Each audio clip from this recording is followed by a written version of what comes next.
아멘. 함께 한번 기도합니다. 사랑하는 하나님, 하나님께서 우리에게 보여주시는 길이 있습니다. 주님께서 우리에게 보여주는 말씀이 있습니다. 때로는 내가 그 말씀을 따라서 살아가고 순종하며 살아간다는 것이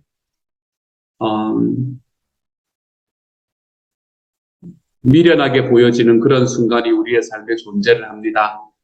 그렇지만 그럴 때마다 주님, 우리들의 마음이 우리 주님 앞에 순종하는 삶을 선택할 수 있도록 하나님이여 도와주옵소서. 쉽지 않은 일이지만 하나님 앞에 정말 기도하고 무릎 꿇고 이해를 구하는 그런 과정을 지나고 난 다음에는 주님의 말씀에 순종해 볼 수 있는 하나님의 사람들이 다 될 수 있도록 주여 도와주옵소서. 하나님께서 오늘 하루도 저희의 순종 속에 하나님이 주시는 하나님의 복과 은혜를 깊이 경험하는 시간이 될 수 있기를 소망합니다. 모든 말씀 우리 주님 예수님 이름으로 기도합니다. 아멘. 하나님께서 우리에게 주시는 말씀을 함께 읽습니다. 창세기 6장 11절부터 22절까지의 말씀입니다. 창세기 6장 11절부터 22절까지의 말씀, 우리 같은 목소리를 읽도록 하겠습니다. 함께 읽습니다. 시작. 그때에 온 땅이 하나님 앞에 부패하여 포악함이 땅에 가득한지라. 하나님이 보신즉 땅이 부패하였으니 이는 땅에서 모든 혈육 있는 자의 행위가 부패함이었더라. 하나님이 노아에게 이르시되 모든 혈육 있는 자의 포악함이 땅에 가득함으로 그 끝날이 내 앞에 이르렀으니 내가 그들을 땅과 함께 멸하리라. 너는 보페르 나무로 너를 위하여 방주를 만들되 그 안에 칸들을 막고 역청을 그 안팎에 칠하라. 내가 만들 방주는 이러하니 그 길이는 300규빗, 너비는 50규빗, 높이는 30규빗이라. 거기에 창을 내되 위에서부터 한 규빗에 내고 그 문은 옆으로 내고 상중하 3층으로 할지니라. 내가 홍수를 땅에 일으켜 무릇 생명의 기운이 있는 모든 육체를 천하에서 멸절하리니 땅에 있는 것들이 다 죽으리라. 그러나 너와는 내가 내 언약을 세우리니 너는 내 아들들과 내 아내와 내 며느리들과 함께 그 방주로 들어가고 혈육 있는 모든 생물을 너는 각기 암수 한 쌍씩 방주로 이끌어들여 너와 함께 생명을 보존하게 하되 새가 그 종류대로 가축이 그 종류대로 땅에 기는 모든 것이 그 종류대로 각기 둘씩 네개로 나아오리니 그 생명을 보존하게 하라. 너는 먹을 모든 양식을 네개로 가져다가 저축하라. 이것이 너와 그들의 먹을 것이 되리라. 노아가 그와 같이 하여 하나님이 자기에게 명하신 대로 다 준행하였더라. 아멘. 아멘. 하나님 앞에 온 땅이 부패했다라는 이야기로 오늘의 말씀이 시작이 됩니다. 하나님 앞에 온 땅이 부패했다라는 이 말은 이때 당시보다도 어쩌면 지금의 시대가 더 큰 이 부패함이 있는 것 같은 그런 시대를 우리는 살아가고 있는 것 같습니다. 온 땅에 부패는 가득하고 그 땅에 포악함이 가득했다라고 말합니다.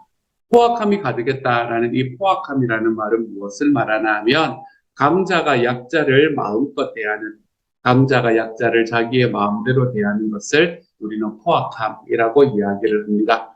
그렇기 때문에 하나님 앞에서 부패하고 사람과 사람 사이의 포악함이 땅에 가득했다. 강자들은 약자들을 마음껏 유린하기 시작을 하고 돈이 많은 사람들은 돈이 없는 사람들을 향해서 마음껏 그 사람들의 것을 빼앗는, 그래서 가진 사람은 더 많이 가지게 되고 가지지 못한 사람은 더 적게 가지게 되는 삶을 살게 되는 것을 여기서는 부패하여 포악함이 땅에 가득했다라는 말로 우리에게 말해주고 있는 것이죠.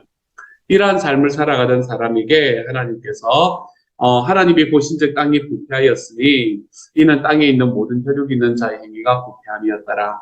부패하다는 것은 죄가 있다는 이야기지요. 그렇죠? 하나님 앞에 죄악스러운 길을 걸어갔다라는 것으로 그때 당시의 사람들의 이야기들을 통칭하고 있는 것을 보게 됩니다. 그랬더니 하나님께서 노아에게 이르시되 모든 혈육 있는 자의 포악함이 땅에 가득함으로 곧 그 끝날이 내 앞에 이르렀으니 내가 그들을 땅과 함께 멸하리라 라고 이야기를 하십니다. 여기서부터 잘 안 믿겼을 것 같아요. 저 같으면 땅과 함께 멸하리라 라고 이야기하는 부분부터 잘 믿기지 않았을 것 같아요. 내가 살아가는 땅이 얼마나 큰데 이것이 어떻게 멸망이 될 수가 있는가라는 생각이 마음속에 들어오는 게 사실은 너무 당연한 이야기인 것 같습니다.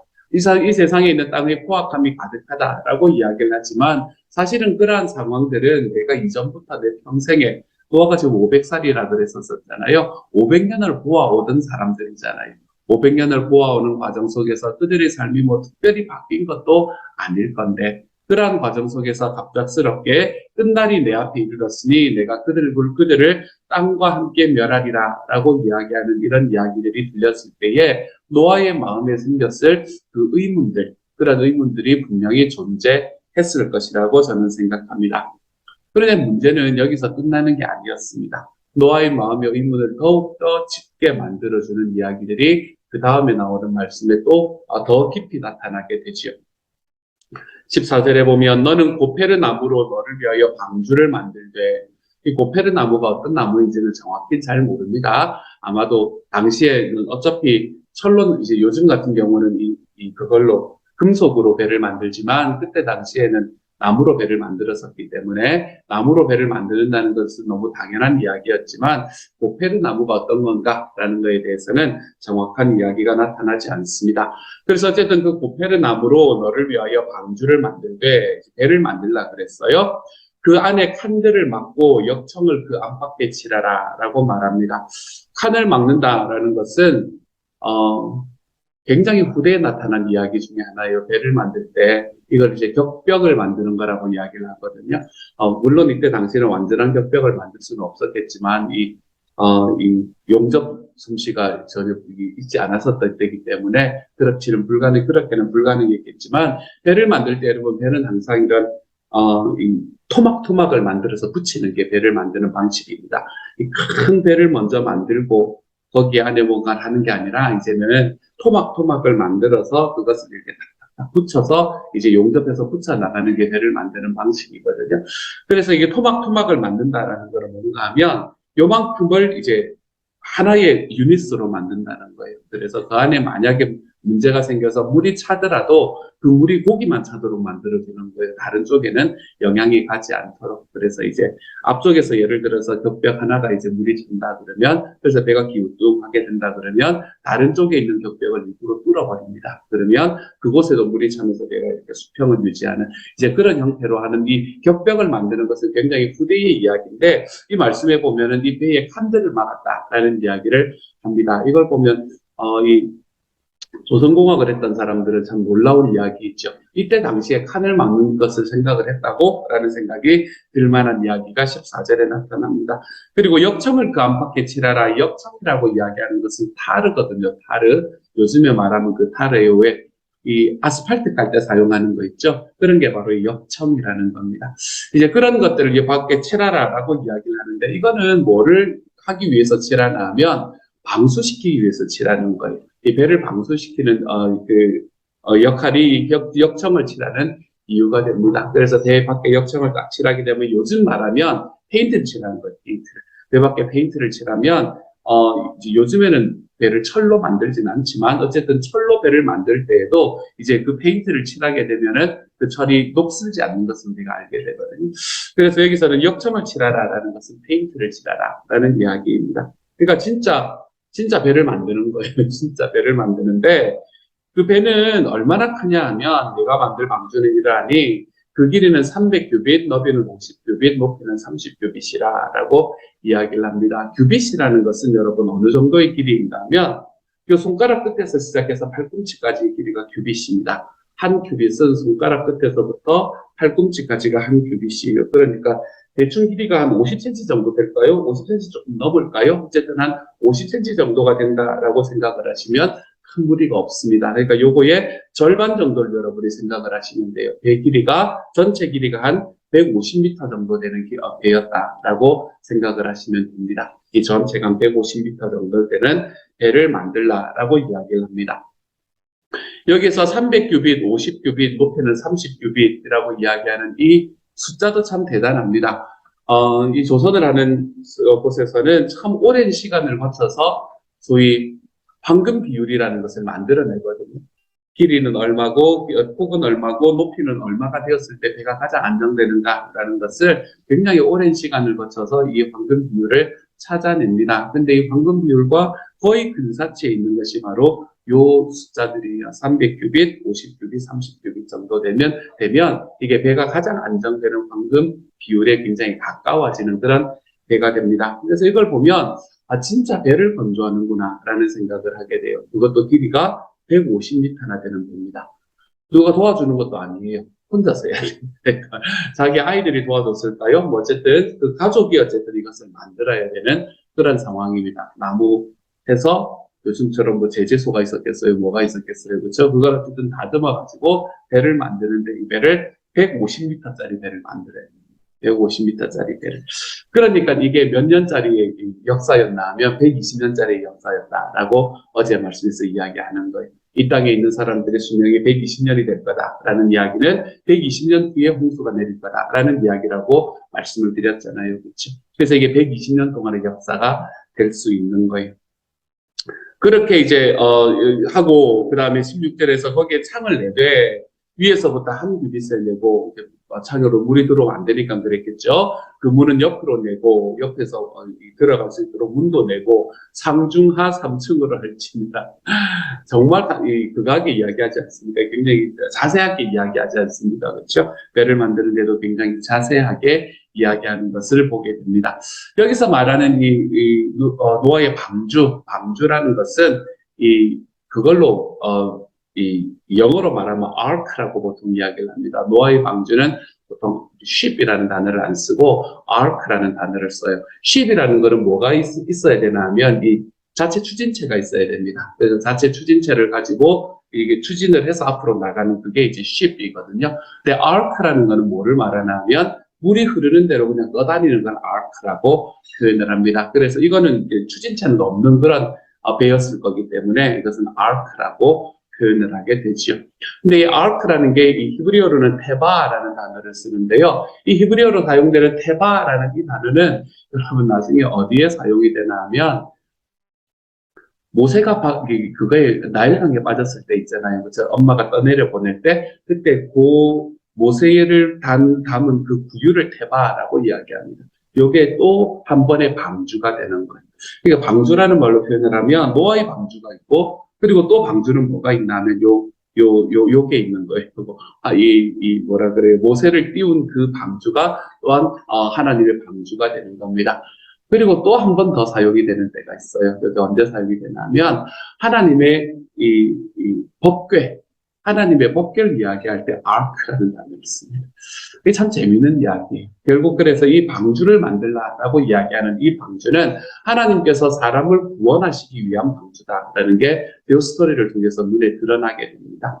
모세도 하나님께서 구원하시기 위해서 만들어진 방주가 그 작은 갈대 산다였잖아요. 그렇죠? 이것도 지금 노아의 식구들을 구원하기 위한 게 요 갈대 이 방주였잖아요. 그렇죠? 그리고 마지막으로 이 법궤 같은 것도 성궤 같은 것도 하나님께서 이스라엘 백성들을 구원하시기 위해서 만드신 것이 그 성궤였잖아요. 그래서 방주는 여기서 ark라고 이야기하는 이 방주는 모두가 구원을 향한 그런 의미로 열려 있다라는 것을 여러분이 보시면 되겠습니다. 그래서 이 방주는 왜 만들어졌는가? 노아의 가족을 구원하기 위해서 만들어졌고 그리고 좀 있으면 이야기가 나오겠지만 노아의 가족과 함께 그 배에 탄 모든 존재들을 구원하기 위한 존재로 만들어졌다라고 여러분이 생각을 하시면 되겠어요. 그렇게 이제 방주를 짓고 난 다음에 방주를 지으라. 그리고 이 방주의 크기만 봐도 이게 뭐 상상할 수 없는 크기지 않았겠습니까? 그렇죠? 150m짜리 배예요. 이게 지금 언젠가 하면 언제겠어? 이게 언제라고 이야기도 못하겠네. 어쨌든 사람이 배를 탔을까라는 생각조차도 잘 들지 않는 걸로 배는 탔겠지만 그런 상황 속에서 150m짜리 배를 짓는다는 건 사실은 믿을 수 없는 일이었다는 거예요. 지금 계속해서 제가 여러분에게 말씀드리는 건 노아가 계속해서 의문을 떠올릴 수밖에 없는 상황이었다는 걸 말씀을 드리는 겁니다. 하나님께서 내가 지금 살아가는 이 땅을 멸절한다고? 가능해? 배를 그만한 크기의 배를 만들라고 이게 그것도 주변 사람들 도움도 안 받고 우리 가족이서 말이 돼? 이제 이런 말이 돼? 라는 이야기들이 노아 입에서 나오지 않을 수 없는 상황들이 지금 계속해서 나타나고 있는 거예요. 또 한 번 더 그런 질문들이 나타나는 것이 17절의 말씀입니다. 제가 여러분에게 창세기 2장을 말씀드리면서 잠깐 말씀을 드리긴 했었지만 내가 홍수를 땅에 일으켜 무릇 생명의 기운이 있는 모든 육체를 천하에서 멸절하니니 땅에 있는 것들이 다 죽으리라 라고 말합니다. 여기에서 문제가 되는 게 뭘까요? 여기서 가장 문제가 되는 단어가 있다면 그게 어떤 단어가 노아에게 문제를 만들었을까요? 홍수라는 단어가 문제가 됩니다. 왜 홍수라는 단어가 문제가 될까요? 노아의 때까지는 아직 비가 내린 적이 없어요.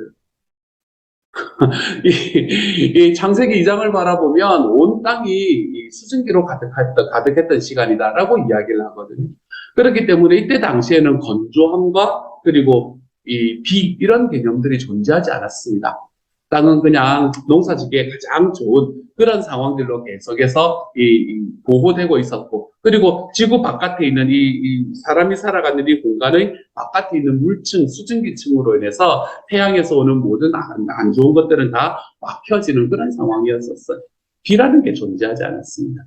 비라는 게 존재하지 않았으니까 뭐도 존재하지 않았겠어요? 홍수가 어디 있었어요? 홍수라는 존재가 없는 순간이었습니다. 그런데 그때 하나님이 노아에게 뭐라고 말하냐면 홍수를 일으키겠다 이렇게 이야기합니다. 비를 본 적도 없는 사람에게 말이에요. 이게 노아에게 의심하라면 의심할 거리들이 너무나 많은 이야기예요. 이거는 말이 안 되는 이야기라고 생각을 한다면 그럴 수도 있는 이야기들이었습니다. 그런데 이런 이야기들 속에서 18절에서 하나님은 내가 노아는 새 언약을 세우리니 내 아들, 내 아내, 내 며느리들이 함께 그 방주로 들어가고 19절에 보면 또 이해가 안 되는 이야기가 있지 않습니까? 혈육 있는 모든 생물의 암수 한 쌍씩을 방주로 이끌어들여서 너와 함께 생명을 보존하게 하는데 새와 가축과 땅에 끼는 모든 것들이 종류대로 둘씩 내게 나올 것이다. 이것도 말이 안 되는 이야기잖아요. 내가 이렇게 앉아있으면 둘씩 이렇게 나온다는 게 여러분 믿어지십니까? 믿어지는 일이 아니거든요. 사실은 이해되는 일은 아니거든요. 그렇게 할 때에 너희는 그들의 생명까지도 보존하게 하라라고 이야기를 하고, 그리고 먹을 모든 양식을 다 저축하고 그것이 너와 그들이 먹을 것이 될 것이다 라고 이야기를 하시고 난 다음에 22절의 말씀이 놀라운 거예요. 이 일들을 다 이야기 듣고 난 노아의 반응. 여러분 이런 일들을 다 듣고 나면 우리는 어떤 반응을 보이겠어요? 말이 됩니까 하나님? 이런 반응을 보이지 않겠습니까? 말이 됩니까 주님? 말이 되는 이야기를 좀 해주세요. 이런 이야기를 하겠지요. 근데 거기에 대한 노아의 반응이 무엇인가 하면 노아가 그와 같이 하여 하나님이 자기에게 명하신 대로 다 준행하였더라 라고 이야기합니다. 저는 노아 삶에 있어서 가장 위대했던 일은 이거였던 것 같아요. 노아뿐만이 아니라 성경에 나타나는 하나님의 사람들이 가지고 있는 가장 위대함은 그들이 가지고 있는 삶의 힘과 능력이 아니라고 저는 분명히 믿습니다. 성경에 나타나는 하나님의 위인들이 뭐 그렇게 특별한 삶을 살지 않았어요. 제가 여러분에게 몇 번 소개시켜드리는 그 박영선 목사님이라는 한국의 박영선 목사님이라는 분이 예전에 쓰신 하나님의 열심이라는 책은 여러분 한번 읽어보시기를 꼭 추천드립니다. 만약에 아직 읽지 않으셨다면 꼭 한 번쯤은 읽어보시기를 추천드립니다. 그런 책을 하나님의 열심 같은 책을 보면 우리가 정말 믿음의 조상으로 여기고 있고 우리가 믿음의 위인으로 여기고 있는 사람들이 얼마나 이 땅에서 부족한 삶을 살아갔는가, 얼마나 우리와 똑같은 사람인가라는 것을 우리는 볼 수 있게 됩니다. 그래서 엘리야는 우리와 성정이 같은 사람이로되 라는 히브리서의 말씀이 어떤 말씀인가라는 걸 진짜 눈으로 경험을 할 수 있게 돼요. 그렇게 우리와 바라볼 때 별 차이가 없는 그 사람들이 하나님 앞에 우리와는 다르게 어떻게 사용받을 수 있었는가? 우리와는 같고도 다르게 우리도 사용을 받고 있으니까 어떻게 그렇게 사용받을 수 있었는가? 그 이유는 그들은 하나님 앞에 순종할 수 있는 삶을 가지고 있었기 때문이에요. 아무리 능력이 뛰어나도 순종하지 않는 사람은 사용할 수가 없습니다. 그거는 지금 우리가 살아가는 삶 속에서 회사들도 마찬가지잖아요. 그 회사의 그거와 뭐라 그래요? 그 진행 방향과 그 회사의 꿈과 모토와 마음이 맞지 않는 사람들은 그 속에서 함께 일하기가 힘듭니다. 그렇기 때문에 우리가 생각이 다르고 내가 정말 아무리 많은 능력을 가지고 있다고 하더라도 생각과 비전이 다른 곳에 서 있는 사람들은 쉽지가 않습니다. 왜요? 순종하기가 힘들기 때문에 그래요. 오늘 노아의 이야기처럼 또한 성경에 나오는 사람들의 이야기처럼 하나님 앞에 성공할 수 있는 방법, 하나님 앞에 사용할 수 있는 방법은 내가 하나님 앞에 얼마나 많은 것을 보여드리는가, 내가 하나님 앞에 얼마나 내가 훌륭한 존재임을 어필하는가, 이런 것들이 아니라 하나님께서 나에게 하시는 말씀에 내가 순종할 수 있는가 아닌가, 여기에서 결과입니다. 사랑하는 여러분, 순종하는 삶을 살아가십시오. 저한테 순종하지 마세요, 여러분. 저는 여러분에게 저한테 순종해 달라고 이야기 안 할 겁니다. 정말로 안 하려고 노력하면서 살아갈 거예요. 하지만 여러분, 우리 주님께서 우리에게 주시는 말씀이 있다면 그 말씀에는 좀 순종하며 살아가는 하나님의 사람이 되어 가십시다. 주님께서 우리에게 하시는 하나님의 말씀이 어쩌면 비가 내리지 않는 곳에서 홍수를 이야기하는 그런 하나님의 말씀 같을 수도 있습니다. 어떨 때는 이제 내가 그것도 아닌데, 이 목수도 아닌데 나한테 150m나 되는 배를 만들라라고 이야기하는 것과 같은 그런 말씀일 수도 있어요. 어제도 함께 살아가고 오늘도 함께 살아가는 사람들, 그 사람들 살아가는 거 큰 문제가 없는 것 같은데 이게 하나님의 마음에 들지 않아서 이들을 멸절시키겠다라고 이야기하시는 하나님의 이야기로 들려올지도 모릅니다. 그런 정도의 이야기로 들려오는 순간이 있을지도 몰라요. 하지만 기억하십시오, 여러분. 하나님께서 우리에게 하시는 주님의 말씀이 그것이라면 우리는 하나님 앞에 순종하며 걸어가는 하나님의 사람이 되었으면 좋겠습니다. 혹시나 해서 한 가지만 더 사독사람 말씀을 드리려고. 이렇게 이야기하면 또 이제 꿈 생각하시고 이런 분들이 계세요. 주님이 나에게 꿈으로 가르쳐 주시고 말씀해 주시고 이런 걸 생각하시는 분들이 계십니다. 하나님의 말씀은 예수 그리스도께서 이 땅에 오시고 성경이 우리에게 주어지고 난 다음에 하나님의 계시는 닫혔다고 보는 것이 일반적입니다. 하나님의 계시는 닫혔습니다. 우리들에게 주시는 하나님의 특별한 계시들조차도 무엇 밖으로 벗어날 수가 없나 하면 하나님의 말씀 밖으로 벗어날 수는 없습니다. 그러므로 하나님의 특별한 계시는 닫힌 시대를 우리는 살아가고 있습니다. 그러니까 내가 하나님께서 나에게 주시는 말씀에 순종한다는 게 꿈을 생각하고 나한테 주시는 특별한 환상 속에 주시는 주님의 말씀 이런 게 아니라 하나님께서 우리에게 주신 66권의 성경의 말씀, 이 말씀이 우리에게 주어져 있다면 그것이 내가 하나님의 말씀으로 여긴다면 내가 그 말씀에 좀 순종하며 살아가고 할 수 있는 사람이 되어가는 것, 그걸 이야기하는 것. 그래서 우리가 생명의 삶 때 늘 이야기하는 것처럼 말씀이 그렇다면 그렇고 아니라면 아니고 하라고 하면 하고 하지 말라고 하면 좀 안 해볼 수 있는 삶. 이것이 하나님 앞에 순종하는 삶을 이야기하는 겁니다. 그러므로 사랑하는 여러분, 저는 저와 여러분이 하나님 앞에 순종함으로 사용받을 수 있는 하나님의 사람이 되기를 소망합니다. 내가 특별한 존재가 되어서 하나님이 나를 사용하시는 게 아니에요. 내가 주님 앞에 순종할 준비가 되어 있으므로 하나님 앞에 사용받을 수 있는 주님의 사람들이 다 되어갈 수 있기를 소망합니다. 어떻게 사용받는 사람이 되었으면 좋겠나 하면 예수님의 소원을 이루어드리는 사람이 되었으면 좋겠어요. 그렇게 사용받았으면 좋겠습니다. 내가 하나님 앞에 사용받아서 이 땅에서 돈을 많이 벌었습니다. 그게 사용받은 건지 아닌지 저는 잘 모르겠어요. 하나님 앞에 내가 사용을 받아서 정말 나라에서 높은 위치에 올라갔습니다.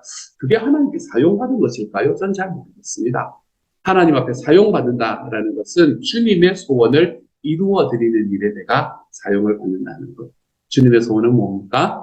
영원에서 제자 삼을. 우리가 이것에 사용받으면 충분합니다. 우리가 이렇게 하나님의 말씀에 순종함으로 하나님께서 우리를 사용하셔서 우리의 삶에서 주님의 소원이 이루어지는 곳으로 걸어가 볼 수 있는 하나님의 사람이 되어갔으면 좋겠습니다. 요거 하다가 주님 만나서 뭐 하다 왔냐? 그러면 이거 하다 왔지요, 주님.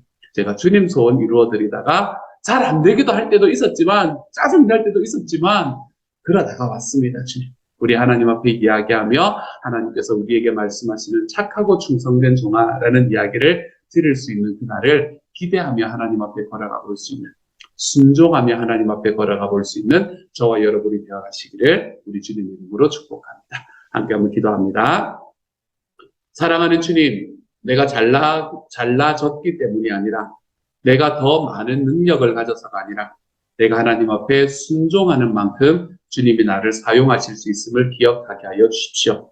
하나님이 우리에게 주시는 말씀에 순종하고 주님께서 우리에게 말씀하시는 그 주님의 소원에 순종하고 하나님이여, 그래서 우리의 삶이 하나님 앞에 순종함으로 우리 하나님 앞에 사용받을 수 있는 하나님의 사람이 되게 하여 주셔서 주님 앞에 사용받음으로 인해 내가 영혼 구원하고 제자 양육하는 그 예수님의 소원을 향해서 한 걸음씩 걸어가 볼 수 있는 하나님의 사람이 되도록 주여 도우시고 함께하여 주옵소서. 모든 말씀 우리 주님 예수님 이름으로 기도드립니다. 아멘. 하늘에 계신 우리 아버지여, 이름이 거룩히 여김을 받으시오며 나라 임하옵시며 뜻이 하늘에서 이룬 것 같이 땅에서도 이루어지이다.